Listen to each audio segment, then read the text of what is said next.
하나님의 대리인을 세워요. 이 대리인을 세울 때 하나님께서 권세를 주십니다. 그래서 이 권세를 대적하면 하나님을 대적하는 것이고, 이 권세는 사람이 대적해서 해결할 수가 없어요. 하나님의 권세니까. 그러니까 여러분들이 하나님의 권세를 받아야 돼요. 물질의 권세를 받아서 재벌이 좀 되시라고. 여러분이 이재용 같은 분이 좀 나오시라고. 빌 게이츠 멋있잖아요. 예수님 잘 믿는 사람이잖아요. 자기 전 재산을 기부한대잖아요. 멋있잖아요. 세계 1등이에요. 전 재산 1등. 권세는 하나님이 줘요. 그래서 요나 1장 13절 하나님 말씀 보면, 요나가 하나님 말씀 니느웨로 가라. 아수르, 아시리아의 수도 니느웨, 아수르의 수도 니느웨로 가라. 하나님께서 말씀을 줬는데 거절해요. 다시스로 가버려요. 배를 타고 다시스로 갈 때 하나님께서 바람에게 권세를 주는 거예요. 파도에게 권세를 주는 거예요. 그러니까 풍랑을 일으켜요. 파도를 일으켜요. 그러니까 오늘 여러분들이 권세를 받으면 여러분이 갖고 있는 그게 뭐든지 간에 그걸 통해서 하나님 역사하시는 거예요. 그걸 통해서. 어떤 사람은 병뚜껑 만드는 사람이래요. 병뚜껑. 예화 들어본 적 있지요. 그 사람 병뚜껑만 만들어 그냥 철크덕 그래. 근데 어느 날 코카콜라에서 계약을 맺자고 연락이 왔대. 맨날 철크덕 이것만 만드는데, 코카콜라, 여러분 전 세계에 코카콜라가 얼마나 많이 팔려요. 그 병뚜껑 코카콜라에 납품하게 됐다고 그러더라고. 그러니까 하나님께서 여러분에게 있는 것. 예전에 김영삼 대통령은 뭘 좋아하셨죠? 칼국수를 좋아하셨잖아요. 지금 그 칼국수 만들던 그 요리사, 여러분 그 식당 가면 되게 비싸요. 칼국수 한 그릇. 그러니까 칼국수만 잘 만들었잖아요. 칼국수만. 근데 그거를 대통령이 쓴 거 아니에요. 그래서 칼국수 비서를 보내가지고 칼국수 배달 좀 시켜 갖고 오고 그랬는데, 그게 귀찮으니까 그 요리사를 청와대 요리사로 딱. 마찬가지. 다윗은 돌멩이 던져. 돌멩이 던지다가 어떻게 하나님 그걸 써주시니까 나라를 살리는 그런 역사예요. 권세. 하나님이 주시는 권세. 그래서 요나 1장 13절 하나님 말씀 보니까, 요나가 하나님 말씀을 거역하고 다시스로 도망을 가요. 그때 하나님께서 바람을 권세 주고 파도를 권세 주니까 풍랑이 일고 바람이 얼마나 센지 가지 못하는 거예요. 그러니까 나 죽어야 되겠다. 자살은 이게 지금 대한민국에 하루에 37명 죽습니다. 자살하지 마세요. 어떤 날 있어요? 가만히 있어도 죽는다 그랬죠? 자살하지 마요. 절대로 자살하지 마요. 여러분. 절대로 자살하지 마요. 하나님 먹고 입고 쓸 거는 줘요. 욕심을 버리면요 부족함이 없어요. 근데 욕심이 있으니까 부족한 거지, 욕심을 버려버리면 아무도 부족한 사람이 없어요. 아까 말했던 것처럼 가진 사람보다 안 가진 사람이 더 편하다 그랬잖아. 그치요? 그러니까 그렇게 만족하고 자족하고 살면 그게 하나님 복이에요. 자살하면 안 돼요. 절대로 자살하면 안 돼요. 지옥 가는 지옥. 조금만 더 참으면 돼요. 알았죠? 여기 연세 제일 많은 분이 누구예요? 예를 들어서 여기 80살 된 분이 계시다면 100살까지 살겠어요. 100살까지 산다 칠 때도 20년만 견디면 돼요. 알았죠? 20년만 견디면 천국 가는 거예요. 그러니까 죽으면 안 돼요. 우리나라는 하루에 37명씩 죽어요. OECD 국가 1등. 지금 1등이에요. 젊은 사람들이 죽어요. 고등학생 3학년 애들이 많이 죽고 젊은 사람이 죽어요. 이혼 우리나라 1등. 이제 여기 나와. 그 다음에 나와. 1등. 자, 요나가 나 죽어야지 그랬더니 사공들이 열심으로 힘을 써가지고 노를 저어서 배를 육지로 다시 돌리려고 해요. 그때 하나님께서 더 큰 광풍을 불게 해요. 하나님의 권세는 못 이겨요. 권세는 하나님이 주는 거예요. 그래서 하나님의 주권이에요. 그러니까 우리가 교회 안에 또 그 사람하고 나하고 문제가 생기거든. 기도하고 맡겨요. 하나님 앞에. 하나님의 절대 주권.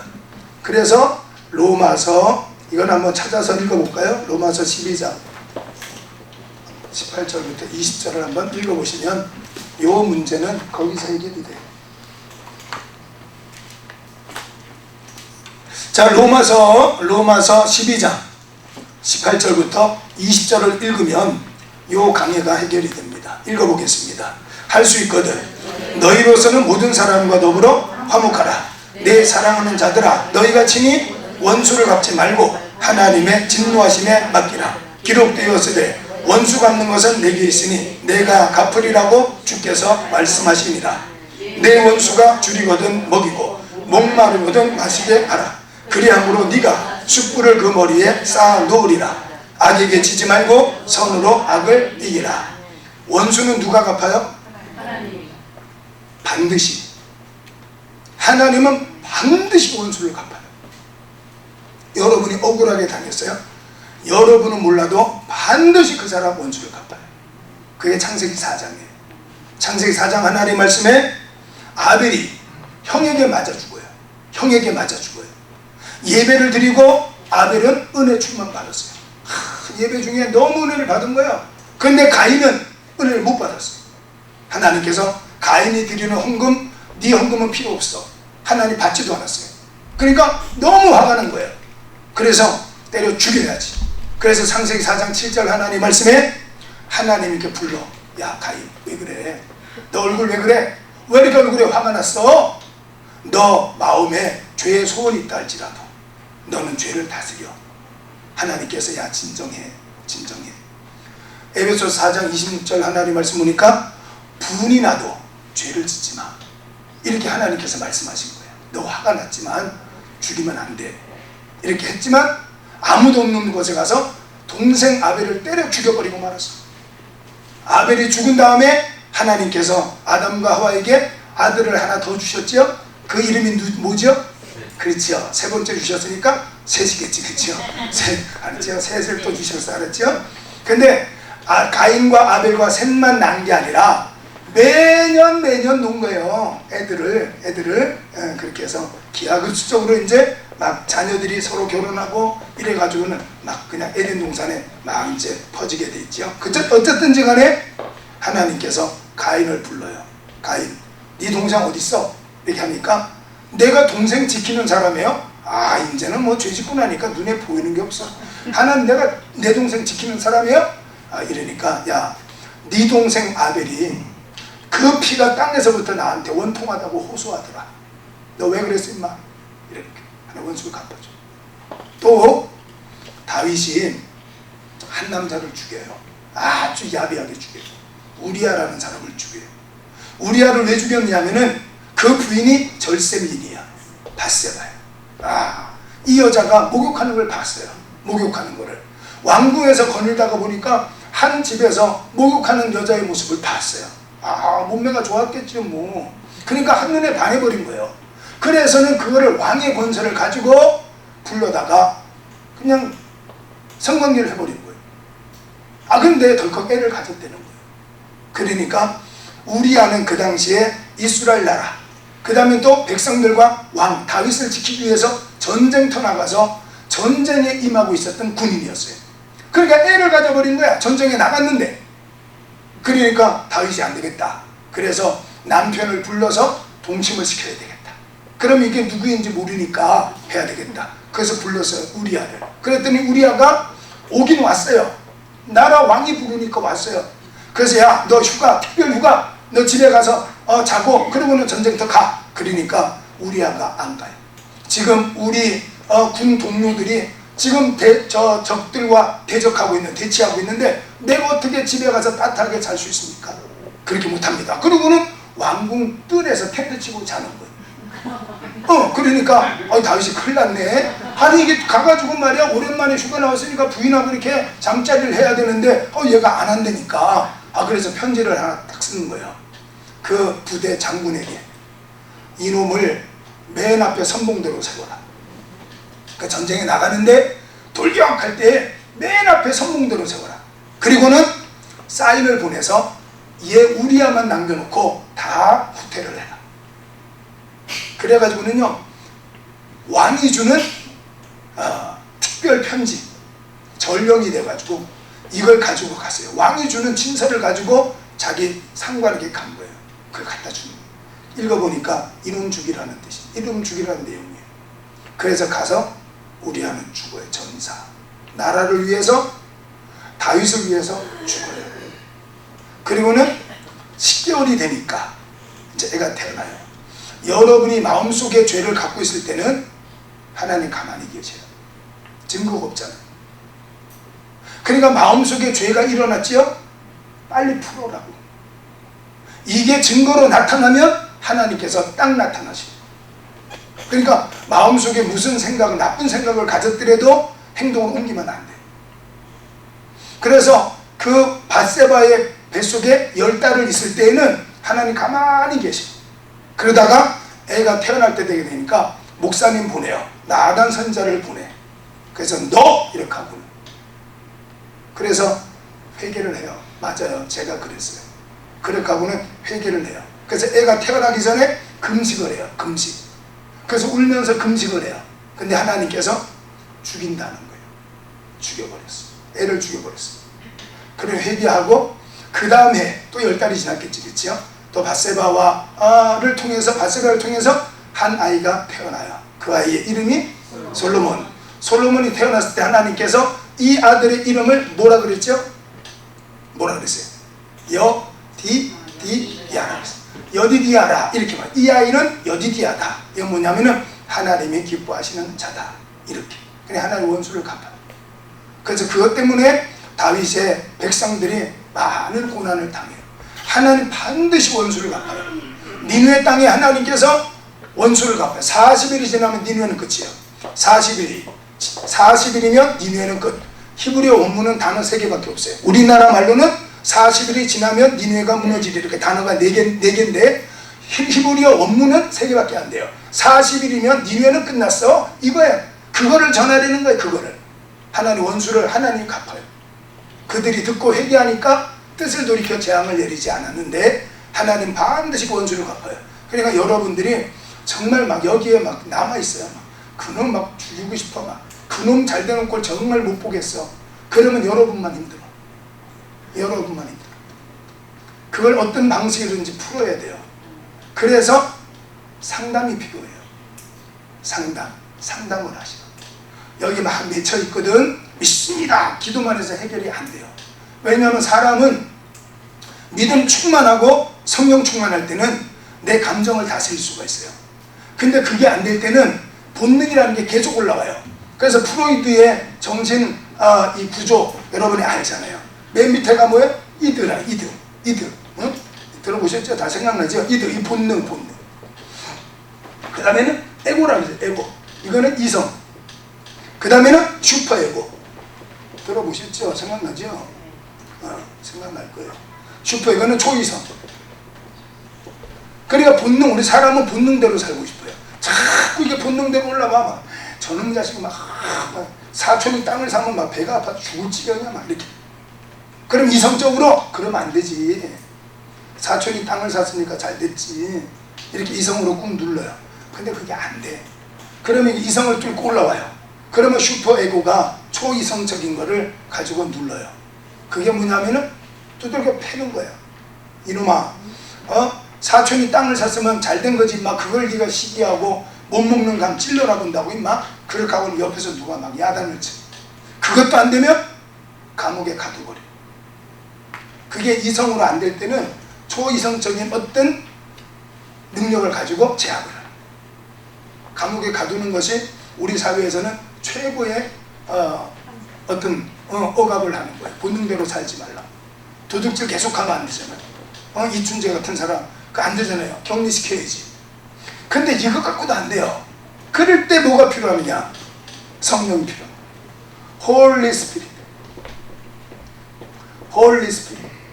성령이 필요해요. 성령께서 임하시면 가능해요. 성령이 임하시면 사람이 바뀌어요. 성령의 충만함 받으셔야 돼요. 그래서 고린도전서 12장, 로마서 12장 하나님 말씀에는 성령의 은사, 갈라디아서 5장 22절 23절에는 성령의 9가지 열매, 이런 것들이 나와요. 그 성령을 따라서 살면 은사도 나타나지만 여러분이 지금 이렇게 앉아있는 게 이게 성령의 열매예요. 성령의 열매, 성령의 은사는 사막에 모래알 수만큼 많은 거예요. 사막에 모래알 수만큼 많은 거예요. 성령을 따라서 행하는 모든 것들은 그게 은사고 능력이고 열매. 성령을 따라서 하다가 보니까 내가 이렇게 됐어. 그러니까 그는 숫자로 셀 수가 없어요. 사막에 모래알 수만큼 많은 것이 성령을 통해서 이루어지는 일들이에요. 그래서 로마서 12장과 이제 다음 주에 우리가 오늘은 8장까지인데 다음 주에 아마 하게 될 거예요. 그래서 8장 12장 말씀에 가보면 은사가 나와요. 은사. 성령이 임하시면 돼요. 자, 그래서 말씀해 보니까 원수 갚는 것은 하나님의 주권이다. 여러분이 생각할 때는 그놈이 원수였는데 하나님의 입장에서는 그놈이 원수가 아니라 아까 우리가 봤던 보이는 교회와 보이지 않는 교회, 하나님께서 나를 연단시키려고. 히브리서 12장 11절 6절 하나님 말씀 보니까 하나님의 징계는 당시에는 너무 괴로워요. 그러나 하나님께서 그걸 통해서 의와 평강의 열매를 맺게 하시는 분이 하나님이시다, 이렇게 말했어요. 그러니까 그놈이 원수 같은 놈인데 알고 봤더니 하나님이 그 사람을 통해서 나를 교만을 꺾고 내 고집을 꺾고 내 악한 것을 그 사람 때문에 나를 하나님께서 사람 만들어 나가는 거예요. 그래서 욥은 하나님의 절대 주권, 이거를 믿는 거예요. 그래서 하나님 절대 주권. 그래서 욥기 23장 10절 나의 가는 길은 오직 그가 하신 하나님, 그가 나를 단련하신 이후에는 내가 정금같이 순금처럼 나오리라, 이렇게 말해요. 절대 주권. 그러니까 교회 안에 성도 사이에 교회 문제에 절대로 세상에 소송하면 안 돼. 이번에 각 교단에서 총회에서, 교단은 장로교, 총회는 합동총회, 통합총회, 뭐 백석총회, 개혁총회, 이렇게. 그 다음에 또 그 안에 노회, 그 안에 지찰, 이렇게 이제 구조가 그렇게 돼 있어요. 근데 우리는 장로교단의 개혁총회, 그렇죠? 자, 그런데 이번에 총회들을 다 이렇게 하면서 가장 눈에 띄었던 것이 뭐냐면은 합동 측 같은 경우는 세상 법정에다가 소송을 하면 그 사람은 제명. 절대로 목사가 서로 싸워가지고 세상 법정에다가 고소, 고발 이러면은 제명시킨다, 이렇게 됐어요. 교회 안에 마찬가지. 오늘 여기에 고린도 교회도 막 뭐 엎치락 뒤치락 하던 교회니까 그냥 조금만 문제 있으면 달려가서 소송. 대한민국이 소송공화국이에요.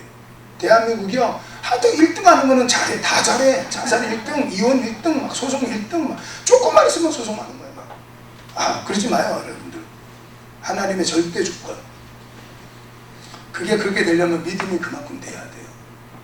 그렇게 하려고 하면은 기도, 말씀의 순종, 이게 돼야 되겠죠. 자, 그래서 7절 보십시오. 7절 하나님 말씀, 제 책 그 밑에 7절 쭉 읽어보겠습니다. 자, 읽습니다. 고발함으로 있죠. 세상 법정에 고발하는 자체가 이미 허물이 됩니다. 세상 법정에서 이기든 지든 고발한 자체가 하나님께 맡기지 못한 죄가 되고 성도들에게 허물이 됩니다. 차라리 불의를 당하는 것이 낫지 아니하며 차라리 속는 것이 낫지 아니하냐. 여기에서 바울의 주장은 결정에 달합니다. 교인들 사이의 문제를 법정 소송에 의해서 해결하려고 하는 그 자체가 악한 일이며 나아가서 완전한 허물이라고 지적한 사도는 이제 교인들이 이런 싸움에 휩쓸려서는 안 될 뿐만 아니라 동료 그리스도인들에게 해를 주거나 속이기보다는 차라리 스스로 어려운 고통을 기꺼이 감수하는 것이 낫다고 말합니다. 그들은 분쟁의 승리를 위해 송사하기 이전에 또 다른 방법을 선택했어야만 했습니다. 그것은 예수님의 가르침을 따라 자신을 희생하고 양보하는 것입니다. 그 희생은 눈에 보이는 물질적인 손해일 뿐만 아니라 정신적으로 자신이 불의한 자가 되는 고통을 감수해야만 하는 양보입니다. 속는 것이란 강도를 당하다, 빼앗기다는 뜻하는 단어로서 형제에게 양보하는 것이 마치 강도에게 약탈당하는 것과 같은 불이익을 당하는 것이라 할지라도 양보하라는 뜻을 함축하고 있습니다. 자신의 지혜와 의를 자랑하는 자들에게 이러한 원리를 기대하는 것은 쉬운 일이 아니지만 하나님의 영광과 교회의 명예를 생명처럼 여기는 자들에게는 결코 어려운 일만은 아닙니다. 왜냐하면 참된 하나님의 백성은 자신의 이기적인 추구보다는 희생적인 사랑의 실천을 통해 하나님의 영광을 드러내는 일을 삶의 원리와 목표로 삼기 때문입니다. 그래서 히브리서 10장 32절에서 34절의 말씀이 이런 말이 있어요. 너희가 처음에 빛을 받은 이후에는 너희의 산업도 다 누가 내 사업을 빼앗아가? 그러면 하나님께서 가져가시면 새로운 곳으로 주시겠지. 이렇게 미국의 사업가 중에 카네기는 사업을 하다가 사업이 어떨 때는 부도가 나서 망한대요. 근데 부도가 나서 망하면 하나님 앞에 감사원금을 많이 드렸대요. 감사원금을 많이 드렸대. 그러니까 목사님이 걱정이 되잖아요. 아니 사업이 망해서 지금 부도가 나서 물질이 하나도 없는데도 하나님 앞에 감사원금을 많이 드리는 거예요.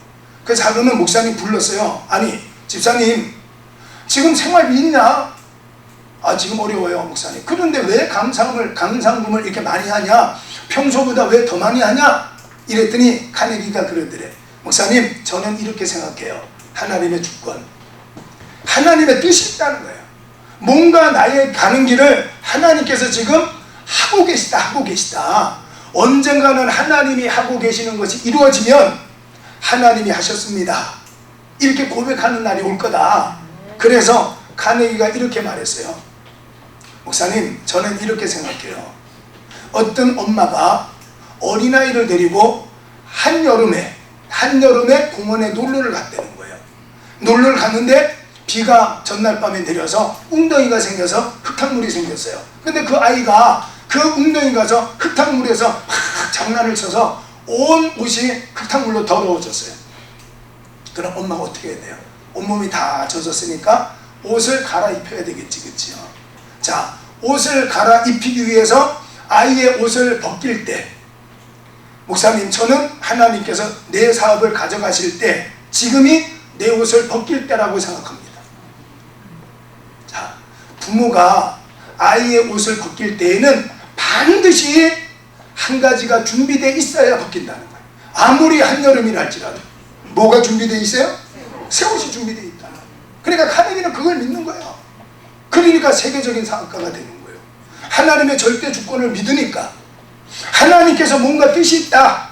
그러니까 믿어버리는 거예요. 그러니까 목사님 엄마가 아이의 더러워진 옷을 벗길 때 그때는 새로운 옷 깨끗한 옷이 준비가 됐으니까 벗기지, 새 옷을 갈아입힐 옷이 준비 안 됐는데 더러워진 옷을 벗길 엄마가 어디 있습니까? 저는 지금 하나님께서 새 사업을 준비한 줄로 믿기 때문에 내 헌옷을 벗기는 것을 불평할 게 아니라 새 옷 준비하는 게 감사해서 하나님 앞에 더 큰 감사를 드립니다. 이랬다는 거예요. 하나님의 절대 주권을 믿는 거예요. 오늘 여러분들이 그러면 너무너무 좋겠지, 그치요? 그래서 속는다는 말은 강도가 와서 뺏어가는 것 같아요. 내가 기부하는 것은 기분이 좋아요. 뺏기는 것은 너무너무 기분이 안 좋아. 그렇지만 참으라는 거예요. 베드로전서 2장 19절을 한번 찾아보십시오.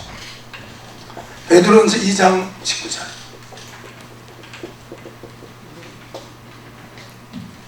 자, 읽어보겠습니다. 베드로전서 2장 19절 읽어볼게요. 시작.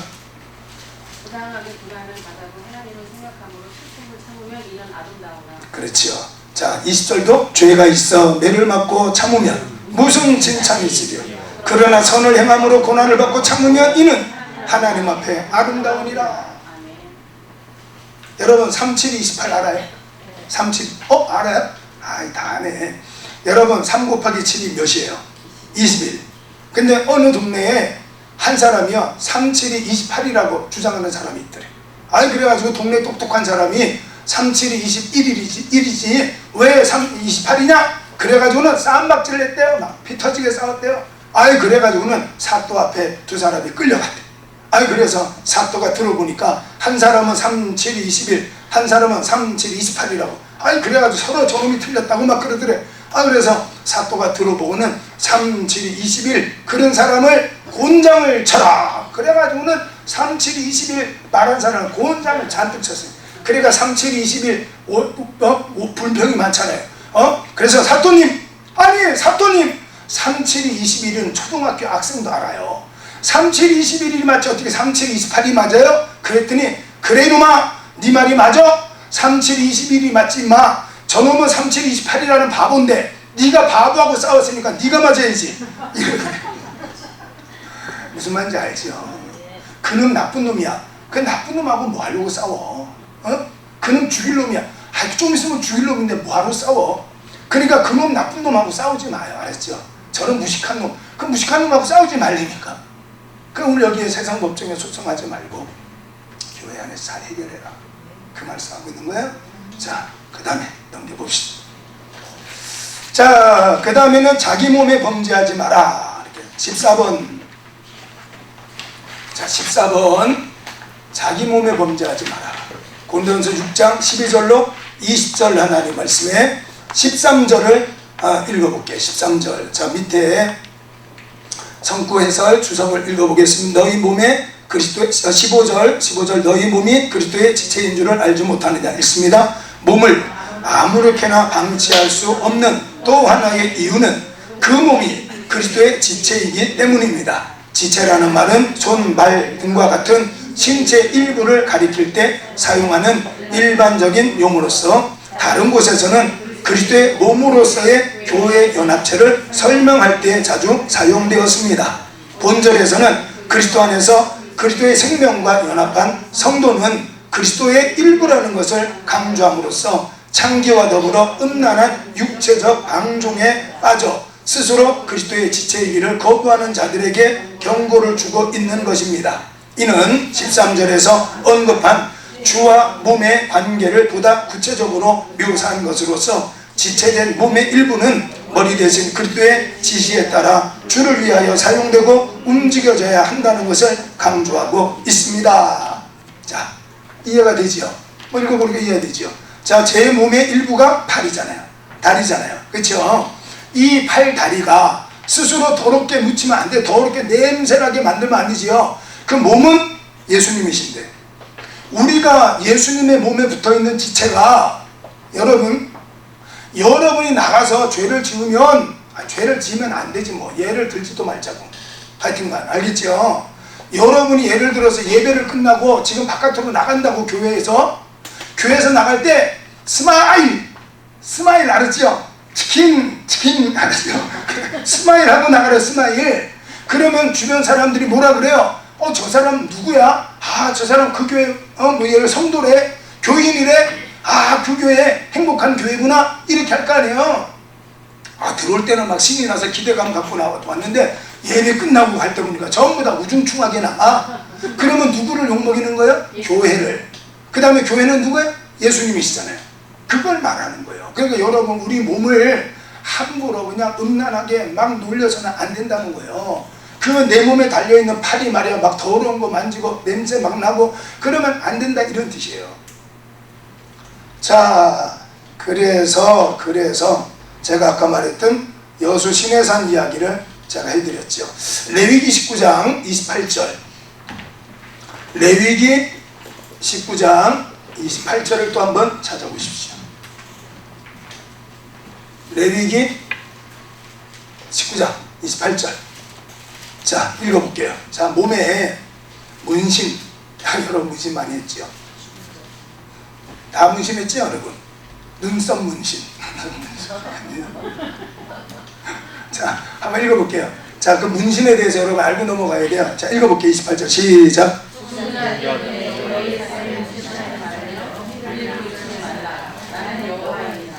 자, 여러분들은 누가 만든 거예요? 하나님의 작품. 그렇죠? 하나님의 작품. 미켈란젤로가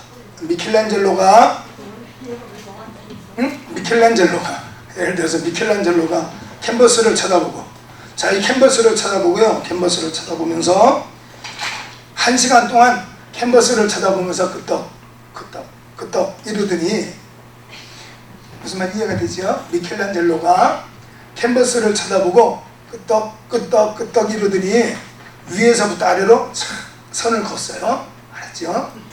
제가 밤을 새워서 풍경화를 그렸어요. 풍경화를 해도 뜨고 풍경화. 누구 거 살 거예요? 아 왜요? 이게 그림이에요 이게. 근데 미켈란젤로의 그림을 사겠지 그렇죠? 왜냐하면 여기에는 그 사람의 예술 혼 이런 것들이 들어가요. 뭔가가 있을 거니까 그렇죠? 근데 제가 여기다 한 줄을 더 긋어. 이게 원래 100만 원짜리인데 제가 한 줄을 더 긋어. 그럼 얼마짜리가 되겠어요? 아무도 안 사. 그러니까 우리 몸이라는 것은 하나님이 만든 작품이에요. 여기다가 선을 그으면 안 된다는 거예요. 알겠죠? 전 빼도 돼야 돼. 빼요 빼. 쌍꺼풀 해야 돼. 해요 해. 알겠죠? 상관없어요. 그런데 문신은 하지 말래. 무슨 문신? 주술적. 무슨 말이냐면은 용. 하여튼 무슨 말이냐면 여기서 레위기 19장 28절에서 말하는 문신은 부적으로 부적의 의미로 하지 말라는 거예요. 부적의 의미로. 그래서 미국의 메이저 리거의 야구 선수들 보면 팔뚝에 막 이렇게 있죠. 그게 부적의 의미가 있는 거예요. 남에게 위압감을 주려고. 그런 거 하지 말라는 거예요. 눈썹 문신한 거 어떻게 하면 좋아요? 괜찮아. 지난번에 전주에 갔더니 그분은 해병대 출신, 해병대. 여기 해병대 마크를 했더라고. 그래서 목사님 이거 어떻게 하면 좋아요? 괜찮아요 괜찮아요 그랬어. 그러니까 하지는 마요. 알았죠? 안 하신 분은 지금부터라도 하지 말고, 알겠죠? 하신 분은 괜히 그것 때문에 찔림 받지 말고. 여기에 분명히 써 있어요. 베드로 지금 우리가 고린도전서에서 말하고 있는 것은 그런 어떤 음란한 행위, 막 술 취해가지고 비틀거리고 그걸 두고 말하는 거예요.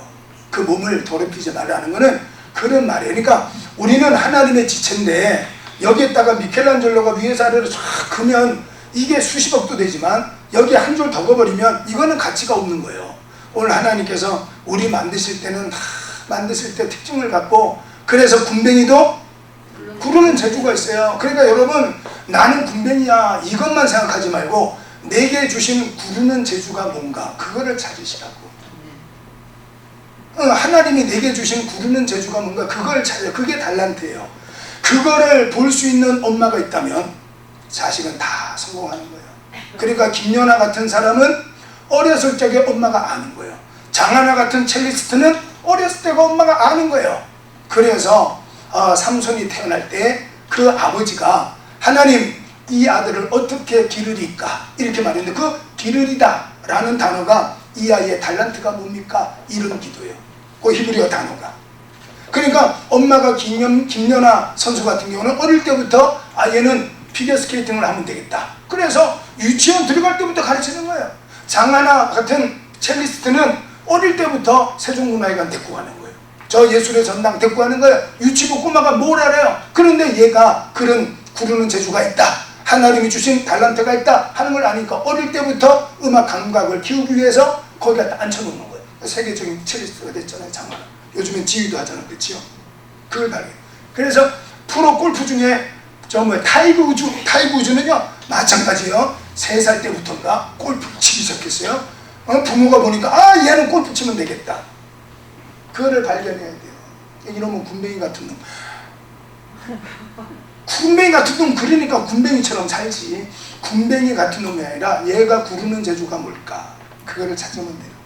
하나님은 딱 그렇게 주셨어요. 그러니까 몸에 문신을 하지 말라는 것은 부적으로 주술적인 뜻으로는 하지 마라 이런 말이에요. 그러면 다른 걸로 해도 하면 안 되지.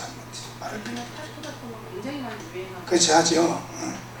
여러 번 하지 마요. 여기 동성애도 아까 나왔지요. 아까 우리 그 남색이 동성애를 말하는 거예요. 동성애하면 안 되지. 말도 안 되지. 게이, 레즈비언 이런 거 하면 안 되지. 말할 필요. 그거는 우리가 상담학적으로 보면은 성 정체성이 없어서 그래요. 성 정체성. 그래서 이게 참 가슴 아픈 일이에요. 자녀들은 여자가 그런 거구나, 남자가 그런 거구나. 이거를 배우면서 커야 돼요. 너무 가슴 아프죠. 한국이 지금 이혼율이 말이야 너무너무 높으니까 그거 막 미국 따라간다는 것 같아요. 제가 그래서 이거 준비하면서 오늘 일부러 통계청 자료를 이렇게 찾아봤더니 가짜 뉴스가 많다 그래가지고 제가 그걸 여기다 기록을 안 해놨는데 어쨌든 그렇다. 이혼이 많아요. 황혼 이혼도 많고 지금 그렇대요. 그러니까 참 안타깝잖아요. 그러니까 아이들이 예를 들어서 아들이 아버지하고 발가벗고 목욕탕 가서요. 아 이게 남자구나. 이거를 배워야 돼요. 아 이게 남자구나.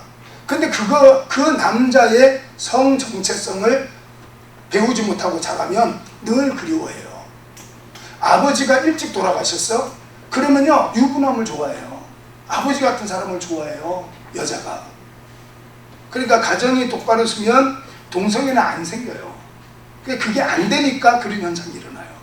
이거는 뭐 틀림없는 일이에요. 이거는 조사를 해가지고 그냥 그렇게 저렇게 된 게 아니고 무슨 유전자 중에 동성애 인자가 있다. 아니, 그런 거는 하여튼 그 사람들 그렇게 말하니까 뭐 제가 학자가 아니니까 그런 것도 있어요. 자, 부부의 도리가 나와요. 이거 조금만 더 할게요. 15번 고린도전서 7장 부부의 도리를 다하라. 자, 이제 거기에 보면은 4절부터 시작해가지고 분방하지 마라. 분방. 각방 쓰지 마라. 알았죠? 각방 쓰면 안 돼요. 자기 4절 말씀 나오죠? 자기 몸을 주장하지 마라. 그 결혼할 때 우리가 서약을 다 하잖아요. 정조도 지키고 그리고는 아내의 도리, 남편의 도리도 다 해야 된다. 자, 5절. 자, 5절. 자, 밑에 자, 읽어볼게요. 서로 분방하지 말라. 읽습니다. 시작. 몸이 멀어지며 마음도 멀어지는 것입니다. 기도하기 위해 필요한 경우 합의해서 서로가 용납할 경우 이외에는 따로 방을 쓰지 말고 기도가 끝나면 곧 방을 함께 쓰라는 것입니다.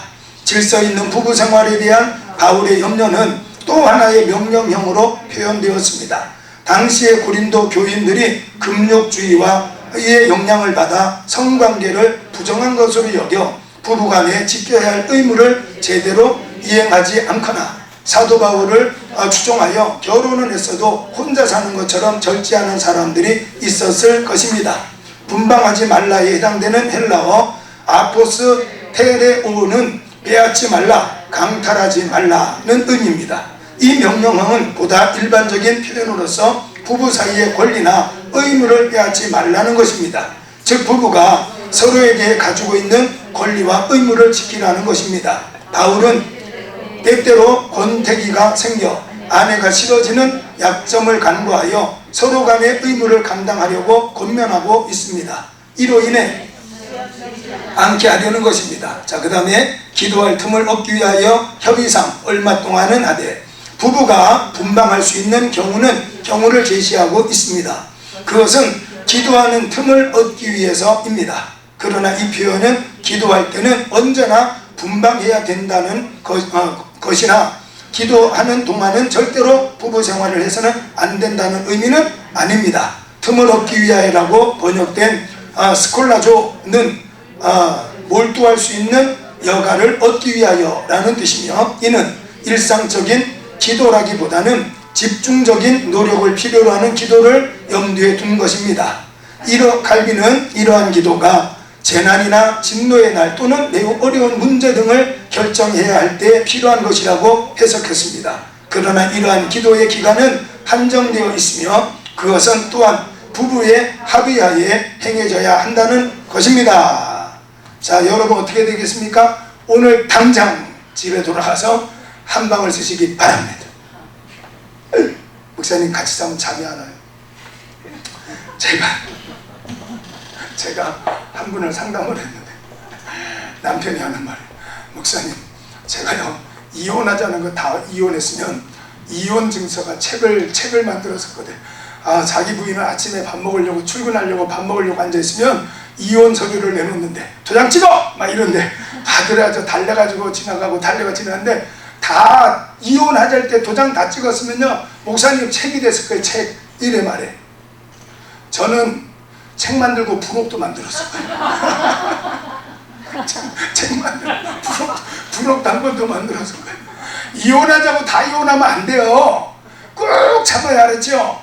무슨 말인지 알죠? 나쁜 놈하고 싸우면 돼, 안 돼요? 네. 어? 아유, 미련한 사람하고 싸우면 돼, 안 돼요? 안 되지. 안 되지. 아유, 이 미련퉁이 또 그냥 갖고 왔네? 그래서 내가 그분을 만났더니 이혼하자는 거 다 이혼했어요. 목사님 아침 먹을 때 밥 먹을 때마다 이혼서류를 갖고 온대. 그래 자기가 찢어버리고 그거 꾸이 가서 갖고 나가고 그랬는데 매일 그랬다는 거예요. 근데 속으로 나는 부록도 만들었는데 존 그레이라는 사람이 있어요. 존 그레이. 존 그레이 여러분들도 읽어봤을 거예요. 화성에서 온 남자, 금성에서 온 여자. 그래서 남자와 여자는 개와 고양이 같아요. 그래서 개는 반가우면 꼬리를 흔들어요. 고양이는 싸울 때 꼬리를 들어요. 그러니까 개가 고양이를 만나서 반가워 그리고 꼬리를 흔들면 어디 저놈이 싸우자고 꼬리를 들어 이래 돼. 남자와 여자는 그래요. 달라요. 달라. 다르니까 나하고 다르다 이렇게 생각해야지 틀리다 생각하면 안 돼요. 그래서 심리학에는 투사심리라는 게 있어요. 투사심리. 무슨 말이냐면은 내가 바보 같으니까 너도 바보인 줄 알아. 전혀 아닌데. 전혀 아닌데. 그래서 투사라는 것은 그림자 놀이 같아요. 이렇게 빛이 비치면 그림자가 손바닥하고 똑같이 생기잖아요. 내가 이렇게 주먹을 쥐면 그림자도 주먹을 쥐잖아요. 그러니까 내가 그리니까 너도 그런 줄 알아. 사실은 안 그래. 투사심리를 가진 사람은 금방 알아요. 부부 사이에 여러분 중에도 있을 거예요. 남편이 전화를 하는데 가만히 못 있어. 한순간도.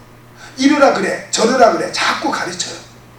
남편이 말할 때 자꾸 옆에서 가르쳐요. 이래라 저래라 이렇게 저래. 왜? 남편이 바보니까 제대로 말을 못할 거라고 생각하고 자꾸 가르쳐요. 그 남자는 지금 지옥에서 살고 있는 거예요. 지옥에 안 가봐도 그 가정은 지옥이에요. 그 남자는 속이 다 썩었어요. 왜? 매사에 지적을 하니까. 그러니까 오늘 여기 말씀에 부부관계 제가 한 군데만 말해드릴게요.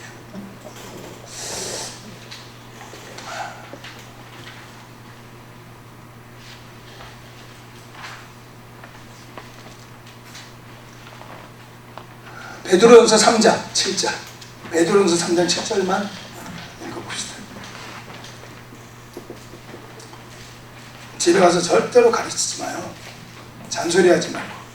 여자분들은 이야기요법이라는 게 있어요. 이야기요법. 이게 뭐냐면 수다를 떨어야 속이 시원해. 그걸 남편한테 떨지 말라고요. 남편한테 여보 쌀 떨어졌어 이러면 남편은 쌀 구해오라는구나 이렇게 들어요. 그러니까 남편은 반드시 뭘 말하면 그걸 해달라고 하는구나 이렇게 느껴요. 그렇게 받아들여요. 그러니까 남편한테 수다 떨지 말고 여러분들 중에 진짜 이 사람 마음에 들어 그러거든 만나서 수다를 떨라고요. 헤어지면 아무것도 생각이 나지 말아야 돼. 좋은 대화는 만났을 때는 2시간 3시간 이야기할 게 있어. 만나면 그렇게 수다할 게 많아. 돌아서면 뭔 이야기 했는지를 몰라. 그게 제일 좋은 대화예요. 대화를 했는데 앙금이 남아있어. 그건 안 좋은 거예요. 그 사람은 좋은 상대가 아니에요. 그리고 자기 약점은 말하면 안 돼요. 반드시 사람은 내 약점을 말하고 나면 언젠가는 화살이 돼서 다시 내게 날아와요. 그러니까 내 가정의 약점 말하면 안 돼요. 결혼했을 때 신부가 신랑에게 우리 집은 우리 아버지가 알코올 중독자야. 언젠가는 부부싸움 할 때 네 아버지 알코올 중독자라며. 반드시 그렇게 말해. 절대로 사람 사이는 자기 약점 말하면 안 돼요. 죄는 하나님께만 말해야 돼. 알았죠? 자, 베드로전서 3장 7절 읽어봐요. 시작.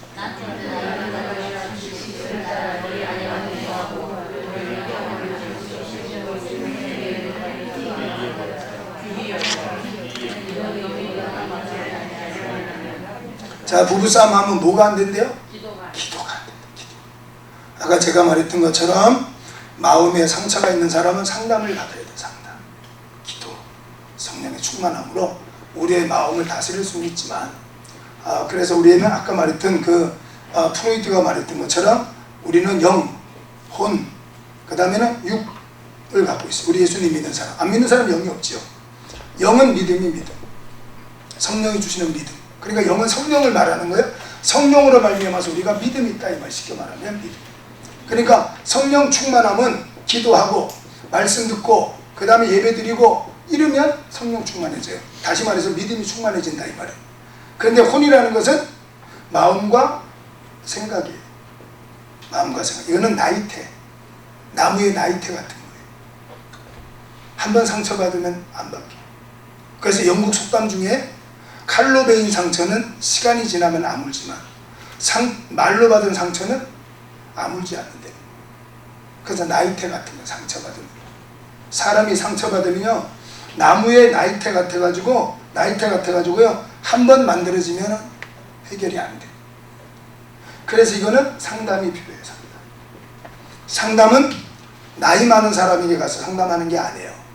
상담 교육을 받은 사람 상담사에 가서 받아야 돼. 내가 감기 걸렸다고 할아버지, 나이 많은 할아버지한테 가서 감기약 주세요 그런 사람 있어요? 똑같아요. 그래서 상담학, 대학에 그 과가 있다는 것은 바로 그 과목을 통해서 사회를 유익하게 하고 있기 때문에 과가 있는 거예요. 인문학, 그게 있어서 사회가 유익하니까. 기계공학, 그게 있으니까 사회가 유익한 거예요. 그래서 있는 거예요. 학교에 심리학, 상담학이 있잖아요. 그거는 사회에 유익이 있기 때문에 있는 거예요. 상담을 해서 처방을 받으면 그대로 하면 해결이 돼요. 100% 처방을 해주면. 한 번 상담? 아유 그거는 힘들어요. 어쩔 때는 6개월도 상담을 해요.